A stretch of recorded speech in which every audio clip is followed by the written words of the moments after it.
Hello students, मैं Vinita Tirkey, assistant professor, भारतीय विश्वविद्यालय दुर्ग। आज हम पढ़ेंगे प्रोटीन का अगला प्रोटीन का अगला टॉपिक, जिसमें क्वालिटेटिव टेस्ट के बारे में हम पढ़ने वाले हैं। सो आइए डिस्कस करते हैं आइए देखते हैं हम क्वालिटेटिव टेस्ट के बारे में। क्वालिटेटिव टेस्ट ऑफ प्रोटीन, जिसमें पहला दिया है निनहाइड्रीन टेस्ट। निनहाइड्रीन टेस्ट में क्या दिया है? टू 5 ml और dilute test solution which must be approximately between, pH कितना होना चाहिए? 5 to 7। ठीक है। Add 0.5 ml of 0.1% ninhydrin, heat to boiling for 1 to 2 minutes and allow to cool. A blue color develop if the test is positive. Ninhydrin test में क्या करेंगे? 5 ml dilute test solution लेंगे। Test solution हम ऐसा test solution लेंगे जिसका pH 5 to 7 होना चाहिए, 5 to 7 होना चाहिए। ठीक है। एंड देन इसमें 0.5 ml क्या ले रहे हैं? 1% निनहाइड्रीन ले रहे हैं, 0.1%। ठीक है। 0.1% का 5 ml हम क्या ले रहे हैं? निनहाइड्रीन ले रहे हैं।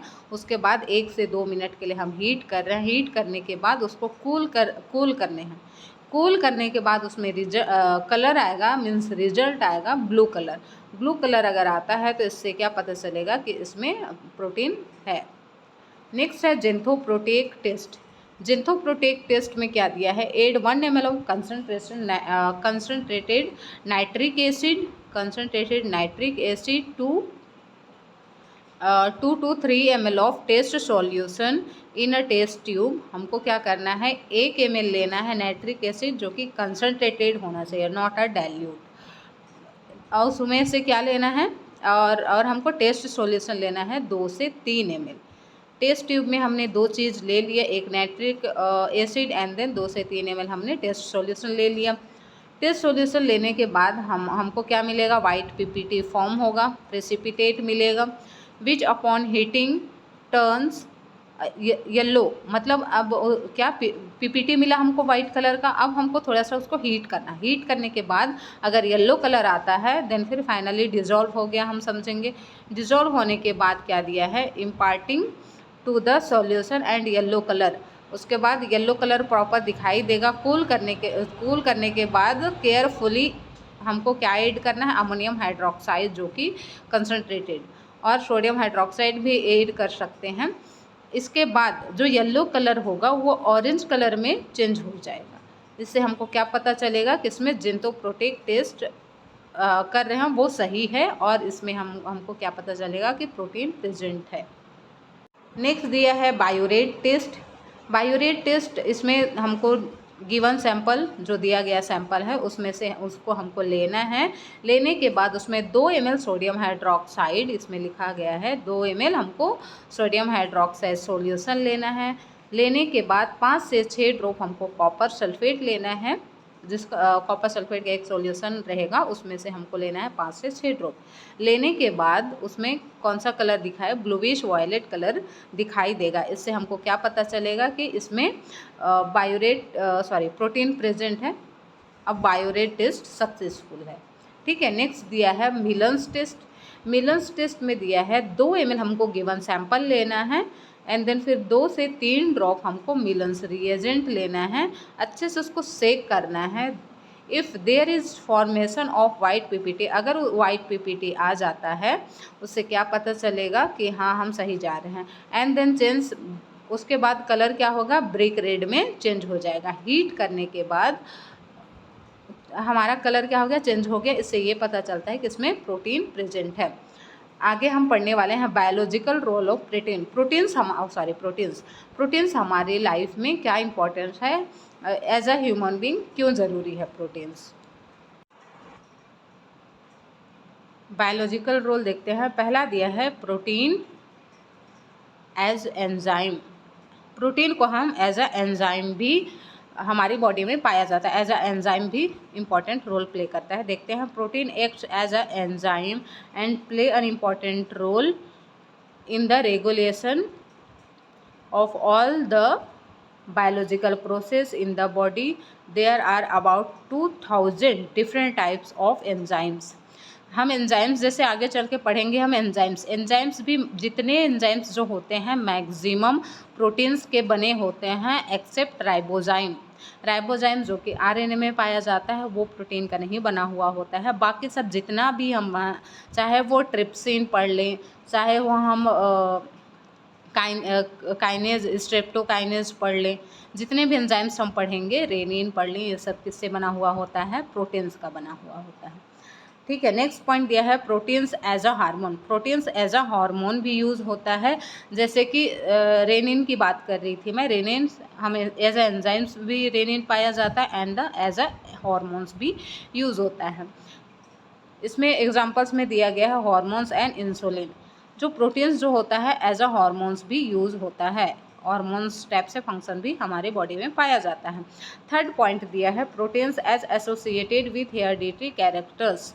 दे हेल्प्स इन द ट्रांसफॉर्मेशन और genetic information from one cell to another cell and means ये जैसे हेरिडिटरी मतलब हमारे माता पिता के थ्रू भी जो हमको मिला हुआ होता है डीएनए आरएनए, उसमें भी क्या होता है प्रोटीन, वो भी किससे बना हुआ होता है? प्रोटीन्स के का ही बना हुआ होता है। ठीक है, इसमें क्या बोल रहा है? जेनेटिक इन्फॉर्मेशन एक सेल से दूसरे सेल में पहुंचाने का काम भी करता है। जो भी एंजाइम्स है या जो भी प्रोटीन से बना हुआ हमको न्यूक्लिक एसिड है, वो क्या करता है? सेल एक सेल से दूसरे सेल इन्फॉर्मेशन पहुँचाने का काम करता है। नेक्स्ट हम देखेंगे, नेक्स्ट पॉइंट दिया है फोर्थ नंबर में protein as immune system. Means protein as a हमारी बॉडी में इम्यून सिस्टम की तरह ही काम करता है। जैसे ग्लोब्यूलिन, ये भी प्रोटीन का ही बना हुआ होता है। ग्लोब्यूलिन जैसे हम पढ़ते हैं are made up of proteins that make antibodies antigens आप लोग पढ़े होंगे।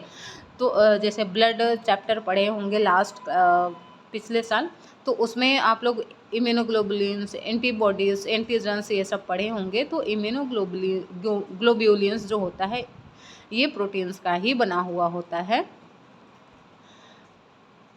और किस तरीके का काम करता है? एज अ एंटीबॉडीज़। नेक्स्ट दिया 5वें नंबर ट्रांसपोर्ट। ट्रांसपोर्ट मतलब कुछ ना कुछ चीज़ को यहाँ से वहाँ ट्रांसपोर्ट करने का काम कर रहा होगा। देखते हैं किसको कर रहा है। कुछ मॉलिक्यूल्स हैं, देखें। They transport specific types of molecules through the blood. Blood के through specific types of molecule को क्या कर रहा है? एक जगह से दूसरे जगह ट्रांसपोर्ट करने का काम कर रहा है। ठीक है, वो भी किन से बना हुआ है? प्रोटीन से बना हुआ है। फिर 6 नंबर में दिया है कॉन्ट्रैक्शन। कॉन्ट्रैक्शन बेस पे देखेंगे तो proteins like actin and myosin are responsible for the contraction of muscles in living tissue. contraction relaxation ये आपको पता होगा ना, ये सब आपने पढ़ा है फर्स्ट ईयर में। तो देखिए इसमें कॉन्ट्रैक्शन कौन करवा रहा है? प्रोटीन मसल्स में फैट होता है या लिविंग टिश्यूज में पाए जाते हैं। ठीक है, तो ये क्या करवा रहा है? मसल्स को कॉन्ट्रैक्शन, जो कि एक टिश्यू लिविंग टिश्यू में करवा रहा है। ठीक है, 6 नंबर हमने पढ़ लिया है। 7 नंबर में देखते हैं protein as a receptor. Protein as a receptor भी वर्क करता है। Protein are presence on the surface of cell and act as a receptor.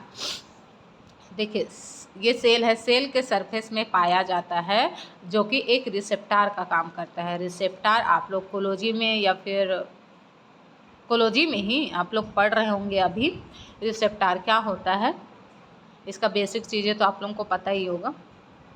Receptor क्या होता है? कोई भी मॉलिक्यूल्स रहता है इसमें आके बाइंड करता है। और ज़रूरी नहीं है कि जो मॉलिक्यूल हो इसी रिसेप्टार से बाइंड हो, उसके लिए स्पेसिफिक रिसेप्टार होता है, उससे आके बाइंड करता है, जो कि सेल के सरफेस में पाया जाता है रिसेप्टार।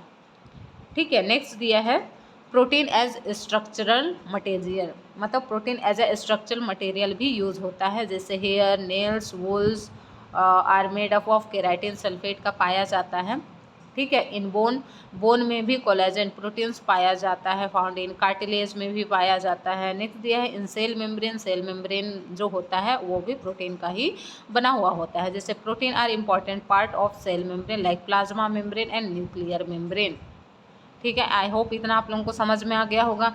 नेक्स्ट हम पढ़ेंगे डिसीज़ रिलेटेड टू malnutrition या डिफिशियंसी ऑफ प्रोटीन्स। इसके हम डिफिशियंसी या डिसीज़ पढ़ने वाले हैं। इसमें दिया है डिसीज़ के तौर पे 2 टाइप्स होते हैं, क्वाशियोरकर दिया है एक, और एक दिया है आप लोगों को मरास्मस। क्वाशियोरकर और मरास्मस में ज़्यादा कुछ डिफरेंट नहीं है, लेकिन पहला हम देखते हैं। This disease occurs due to severe deficiency of dietary proteins.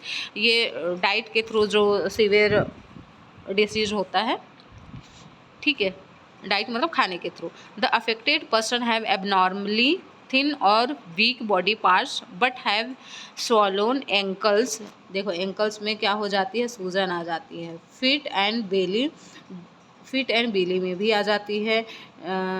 Due to fluid retention in them, इसमें फ्लूइड का रिटेंशन हो जाता है, इसकी वजह से होता है। और जो डाइट में हम कुछ भी खाते हैं ना, या प्रॉपर डाइट नहीं करते हैं, उसकी वजह से होता है।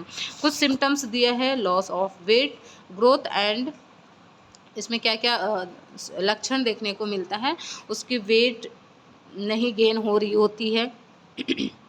नेक्स्ट पॉइंट दिया है growth and weight gain stop, जैसे यहाँ बताया कि वेट गेन नहीं हो पा रहा है। एंकल एंड फीट और बेली में स्वेल हो जा रही है, सूजन हो जा रहा है, इन्फ्लामेशन कॉज कर रहा है। एंड देन फोर्थ में दिया है immune system is damage and, वही जैसे हम लोग लिक्विड या जो भी देख रहे हैं वो क्या हो जाता है, रिटेंशन आ जाता है उसमें, जिसकी वजह से होता है। ठीक है, द नेचुरल, अच्छा कलर जो रहता है वो भी थोड़ा सा चेंज होने लगता है, जैसे इसमें दिया है, देखिए the natural colour of skin और hair changes to rust colour, मतलब एकदम रस्ट कलर में आ जाता है, एकदम जो स्किन दिखता है ना उस कलर में नहीं रहता है।